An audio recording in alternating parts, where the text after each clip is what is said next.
కల్కితో కబుర్లు, సరదాగా కాసేపు. Like, share and subscribe. Hi friends, ఇప్పుడు మనం పుదీనా పచ్చడి చేసుకుందామండి. పుదీనా పచ్చడి కోసం ఒక కడాయి పెట్టుకొని 4 స్పూన్లు ఆయిల్ వేసుకోవాలండి. కొద్దిగా ధనియాలు, మనం పచ్చిశనగపప్పు అండి కొద్దిగానే వేసుకుంటాం, ఎందుకంటే పుదీనా ఫ్లేవర్ తగ్గిపోతుంది. 1 స్పూను పచ్చిశనగపప్పు, 1 స్పూను అంతే, కొద్దిగానే ఉప్పు, కొద్దిగా మెంతులు వేపుకుందామండి. కొద్దిగా ఇవి వేగిన తర్వాత చివరిలో నువ్వులు వేసుకుంటాం, ఎందుకంటే నువ్వులు ముందే వేసుకుంటే బాగా మాడిపోతాయండి. చూసారా, ఇది కొద్దిగా వేగిన తర్వాత కొద్దిగా నువ్వులు అనమాట, 1 స్పూన్ నువ్వులు వేసేసుకొని వేపేసుకుంటున్నాను. ఇప్పుడు పచ్చిమిర్చి వేసేసుకుందామండి. మనం టేస్ట్కి సరిపడా పచ్చిమిర్చి ఈ పప్పులన్నీ వేగిన తర్వాత వేసేసుకుంటాము. కొద్దిగా హాఫ్ చేసుకున్నానండి, ఎందుకంటే బాగా ఎగిరి పడుతుంది కాబట్టి హాఫ్ చేసుకొని వేసుకున్నామంటే కనుక పచ్చిమిర్చి బాగా వేగిపోతుంది.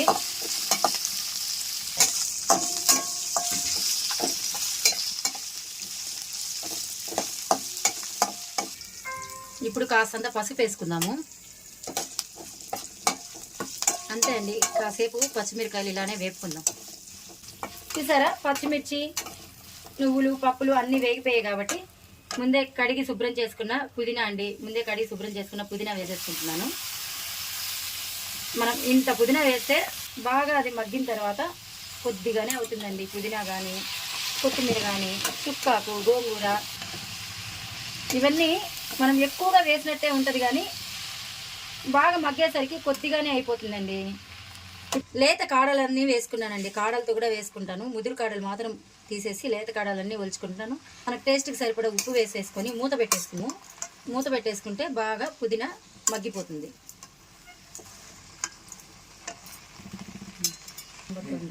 మూత పెట్టి కాసేపు పుదీనా మగ్గించుకుందాం.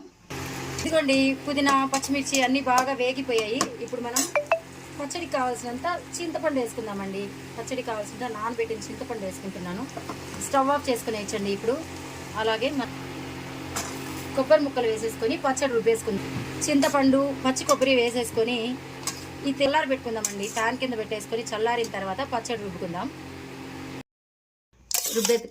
మిక్సీ జార్లో వేసుకుందాము. మనం సాల్ట్, చింతపండు అన్నీ వేసేసుకున్నాము. ఇప్పుడు మనం మిక్సీ పట్టుకొని వచ్చేద్దాం.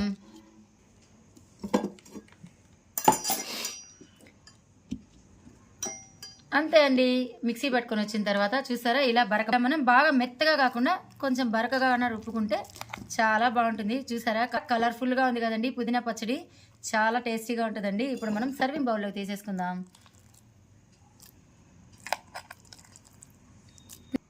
ఈ పుదీనా పచ్చడి ఇడ్లీకి బాగుంటుంది, దోశకి, చపాతీకి, అన్నంలోకి అన్నిటికీ బాగుంటుందండి. మనం బాగా పేస్ట్ లాగా చేసుకోలేదు కాబట్టి, కొద్దిగా బరకగా ఉంది కాబట్టి చాలా బాగుంటుంది. అలాగే మనం దోశకి, ఇడ్లీకి కలిపేటప్పుడు కొద్దిగా పక్కకు తీసుకొని వాటర్ కలుపుకోవచ్చండి.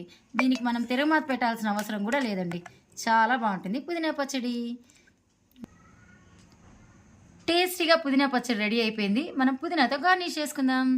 ఇదిగోండి, టేస్టీ పుదీనా పచ్చడి అన్నిట్లోకి సిద్ధం. పచ్చిమిరపకాయలు, పచ్చిశనగపప్పు, పచ్చి కొబ్బరితో పుదీనా పచ్చడి. మీకు ఈ వీడియో కనుక నచ్చినట్లయితే కల్కితో కబుర్లు ఛానల్ లైక్ చేయండి, షేర్ చేయండి, సబ్స్క్రైబ్ చేసుకోండి.